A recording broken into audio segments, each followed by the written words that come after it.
میں آج ایک ایسے مقدمے کا ذکر کرنا چاہتا ہوں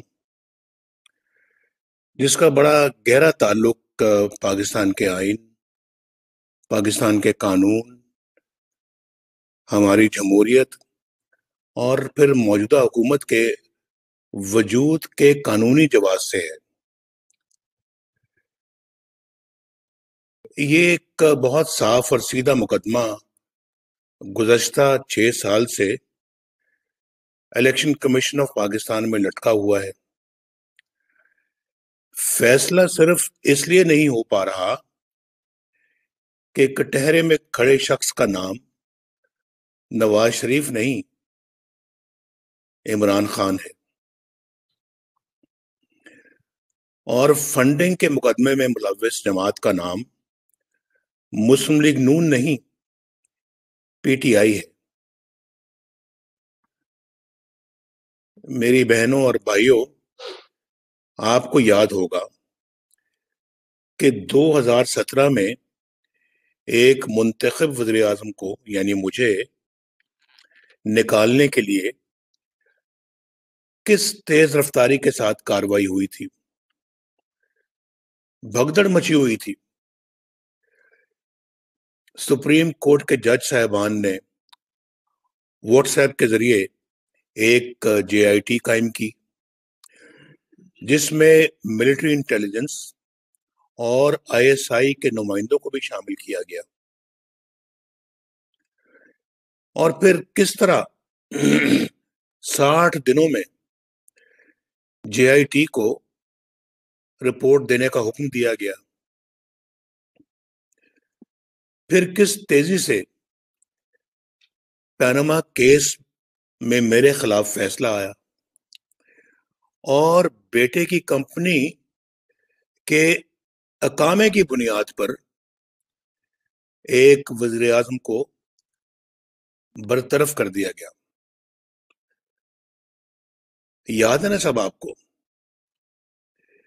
پھر آپ نے یہ بھی دیکھا کہ کس طرح احتساب عدالت کو پابند کیا گیا کہ 6 ماہ کے اندر فیصلہ دیا جائے، اور پھر کس طرح چابک مارنے کے انداز میں احتساب عدالت پر بھی ایک سپریم کورٹ کا نگران جج بٹھا دیا گیا۔ یہ سب کچھ آپ کی آنکھوں کے سامنے ہوا، اور پھر یہ حکم صادر کیا گیا کہ احتساب عدالت فوری فیصلہ دینے کے لیے ہفتہ وار چھٹی بھی نہ کرے، اور جج محمد بشیر کو بطور احتساب جج ایکسٹینشن بھی دے دی گئی، ان کے ٹینیور میں توسیع کر دی گئی۔ میری بہنوں اور بھائیوں، یہ تھا تصویر کا ایک رخ۔ اب تصویر کے دوسرے رخ کی طرف آتے ہیں۔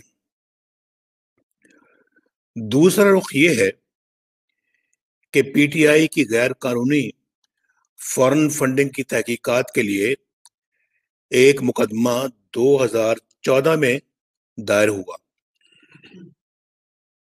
یعنی آج سے تقریباً 6 سال پہلے۔ یہ مقدمہ مسلم لیگ نون یا کسی دوسری اپوزیشن جماعت نے نہیں، بلکہ پی ٹی آئی کے ایک بانی رکن نے دائر کیا تھا۔ آج تک یعنی اب تک اس کے اس سادے سے مقدمے کی 70 سماعتیں ہو چکی ہیں، 70۔ میرے بہنوں اور بھائیوں، اپنے سینے پر صادق اور امین کا تمغہ سجائے نعرے لگانے والا عمران خان، جو یہ کہتے تھکتا نہیں تھا کہ احتساب میری ذات سے شروع کیا جائے، یعنی عمران خان سے شروع کیا جائے، اب اپنے اقتدار اور اپنے سرپرستوں کی حمایت سے انصاف کی راہ میں سب سے بڑی رکاوٹ خود ہے۔ اس نے مختلف ہیلوں اور بہانوں سے 30 بار کیس ملتوی کروایا، 8 بار وکیل بدلے، الیکشن کمیشن کے 20 آرڈرز کو ردی کی ٹوکری میں ڈال دیا، جن میں جمع کی گئی رقوم کی تفصیلات بتانے کا کہا گیا تھا، ان سب کو اگنور کر دیا، نظر انداز کیا ان سب کو، اور ٹال مٹول کے لیے، یعنی معاملے کو ٹالنے کے لیے اعلیٰ سطحوں پہ یعنی اعلیٰ عدالتوں میں 6 مختلف درخواستیں دائر کی تاکہ یہ کیس سنا ہی نہ جا سکے۔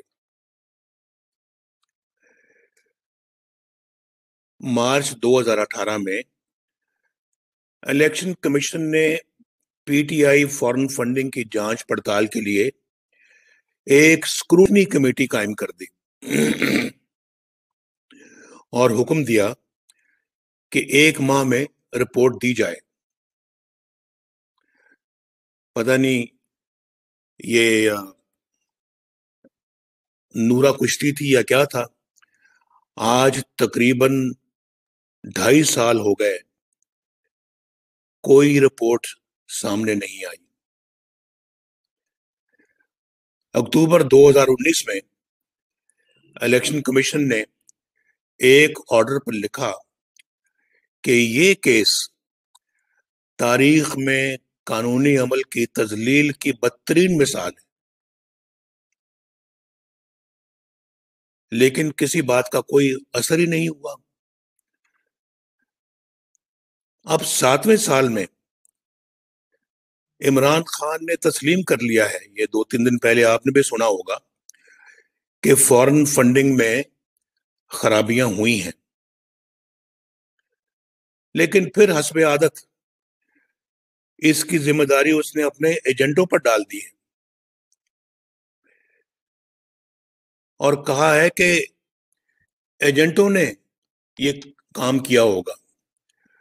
بھائی، یہ ایجنٹ کوئی راہ چلتے لوگ نہیں ہیں، بلکہ باقاعدہ پی ٹی آئی کے نام سے امریکہ میں رجسٹرڈ 2 کمپنیاں ہیں جو عمران خان کے حکم پر وجود میں آئیں اور اسی کی نگرانی میں ہی انہیں چلایا جاتا رہا۔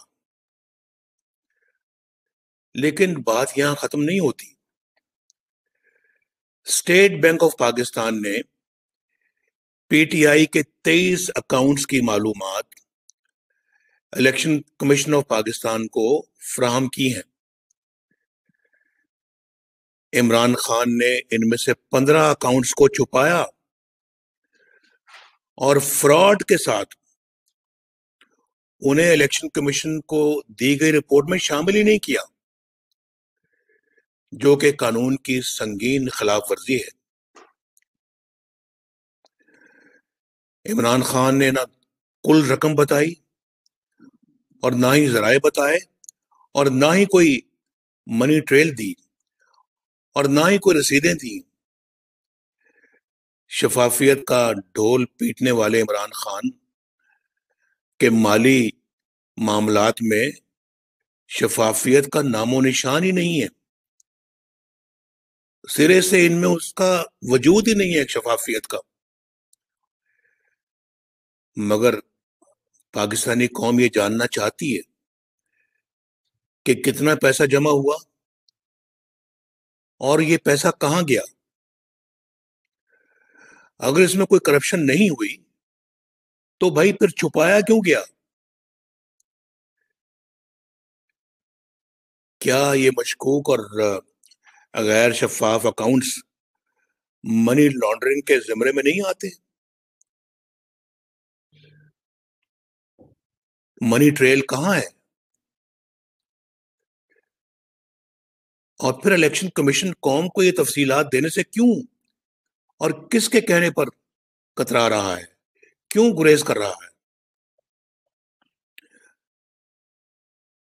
کیوں پاکستانی قوم کو اندھیرے میں رکھا جا رہا ہے؟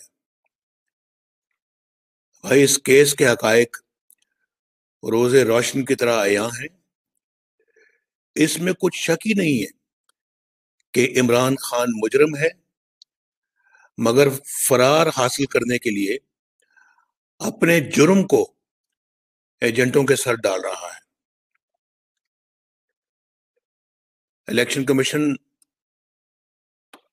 کیوں اس معاملے پر فیصلہ نہیں کر رہا جبکہ ٹھوس ثبوت موجود ہے اور عمران خان کے پاس کوئی صفائی بھی نہیں ہے؟ یہ انصاف کی رسوائی اور پامالی کی شرمناک کہانی ہے، اور افسوسناک پہلو تو یہ ہے کہ بددیانتی، خیانت، بدعنوانی اور کرپشن کی اس واردات کو تحفظ دیا جا رہا ہے۔ قوم اس پر بھرپور احتجاج کرتی ہے۔ یہ احتجاج الیکشن کمیشن کی اپنی آئینی ذمہ داریوں سے کوتاہی اور بے جا تاخیر کے خلاف ہے، جس کا کوئی جواز نہیں ہے، اور یہ احتجاج ان کے بھی خلاف ہے جنہوں نے ایک بددیانت اور نااہل شخص کو ملک پر مسلط کرنے کے بعد اس کی چوری، اس کی بددیانتی اور اس کی لوٹ مار کی پردہ پوشی کو بھی اپنی ذمہ داری بنا لیا ہے۔ 19 جنوری کو پی ڈی ایم نے الیکشن کمیشن اسلام آباد کے سامنے احتجاج کرنے کا فیصلہ کیا ہے۔ میری آپ سے درخواست ہے، میرے بہنوں اور بھائیوں، آپ بھی پی ڈی ایم کی آواز میں آواز ملا کر بھرپور احتجاج ریکارڈ کروائیں اور پاکستان کو ناانصافیوں سے آزاد کروائیں۔ بہت شکریہ۔